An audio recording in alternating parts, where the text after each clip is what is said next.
Easy Race Tools has come out with their Easy Smasher. Obviously you can see benchtop design. Can actually fit probably in some toolboxes, but I carry mine just on our bench in the front of the trailer. So comes complete with soft shell carrying case. It's got your 20-inch calibration stick. That's just for initial setup, for center to center measurement. So very cool tool. We'll kind of get into it. All right, so we got our parts here. We got all our tools. Really all you need for this Easy Smasher is just a cordless impact, 1.25 inch socket. So first things first is always they'll want you to calibrate it. They got the 20-inch stick here, center to center, get that stick put in there. Just make sure everything's zeroed and accurate for recording your coilovers, pull bars, sliders, etc. So they do have a step-by-step instruction sheet included. So this is really a piece of cake. There's a lot of information on our website that helps walk you through the Smasher too. So we'll go ahead, we'll just start with a, let's call it a right rear modified coilover. Works for, you know, a lot of the late model shock and spring combinations too on most corners. Some of your higher right front load stuff might not record as accurate. We'll get into that a little bit with the pull bars too, but really simple. Just quick pin design here. Pull your pins, probably turn it on. So right now you can see it's recording the length that it's at. So we'll kind of get some stuff out of my way.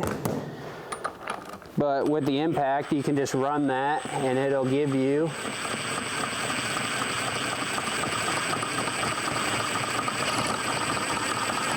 push everything off the table here.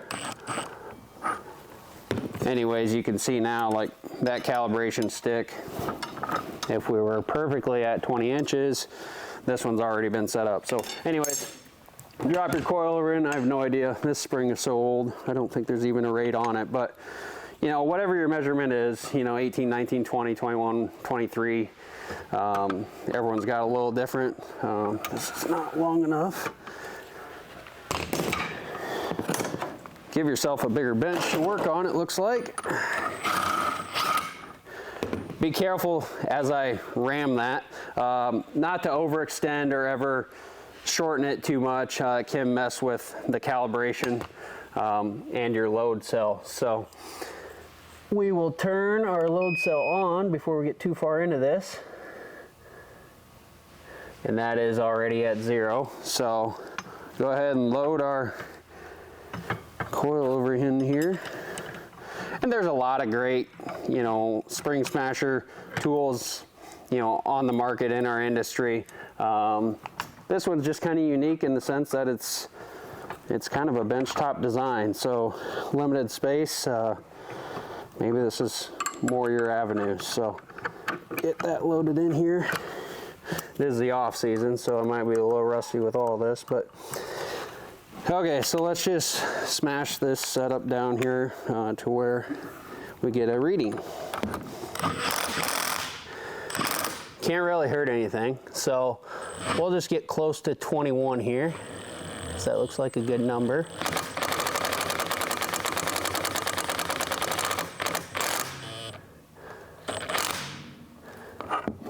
That's pretty close. So let's just call that, you know, you can get perfect, I guess, but 21. If your chassis builder recommends 21-inch center measurement at ride height, that's going to give you a load number of 123 pounds. So again, every spring combination, shock combination, ride height measurement is going to be the same, but that's just a quick visual of throwing, let's say, your right rear modified coilover setup in this smasher and how simple it is. So we'll bring in a random pull bar, maybe play a little bit with slider stuff too here, just to show you maybe something that's got a little more poundage to it. So I'll get that started here. Okay, so we've done our coilover smash setup. Now we're onto the pull bar. Again, there's various lengths when it comes to pull bar lengths, so I've just went ahead and put 2 heims on both ends. That way I'm staying within that 12 to 26 inch measurement, because again, we don't want to collapse more than 12 inches or extend more than 26. So Got this in here. Basically, I just want to show you the load cell. As we pull against this pole bar, this is pretty stiff.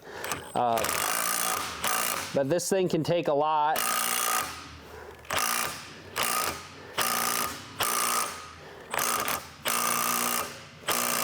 Basically, we've only gone about an inch-ish there. You can see it's reading 2400, but there is the variance there. Take the weight off of this. The long and short of that is Easy Tools has recommended not to exceed 2,500 pounds of load on the cell. They've noticed when you touch the 2,500 pounds, measurements tend to get a little more inaccurate, so that is where they're recommending we cap load measuring at. Really just a couple important tools I think we should look at putting in the trailer for this coming race season. Make life much easier in the shop and at the track.